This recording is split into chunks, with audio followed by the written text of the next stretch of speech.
Guys म चाहिँ होइन तेल नहुनेसम्म चाहिँ मसिनको होइन मोबिलहरू चेक गरिराख्नु पर्यो है। अन्त अहिले तेलहरू आउँछ हो, बङ्गे तेल सेल हाल्यो स्टार्ट गर्यो हो गाइस। आम्माम कम्ता वेट छैन त गाइस, जो त्यस्तै 15-20 केजी होला हौ, कम्ता भारी हुँदैन है यो चाहिँ जेसिबीको चाहिँ हो गाइस। अन्त सर्भिसिङको टाइम पनि आउनु लाग्यो हो गाइस। मोबिल चाहिँ यति रहेछ, देख्न सक्नुहुन्छ।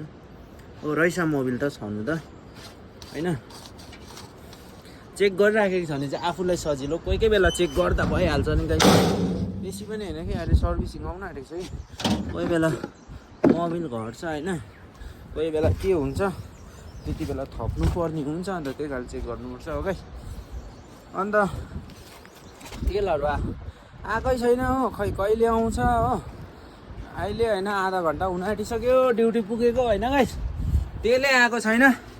अब मसिनको सिजल पनि यत्रो भएको छैन गाइस यो। अन्त यहाँ हेर्नुहोस् न, यस्तो तेल पनि हेर्नुहोस् त लोको लो हुन्छ, जहिले लो। कति घन्टा पुग्दो रहेछ, 2652 घन्टा। मैले 2500 दिन चलाएको नि, 2500 पनि कति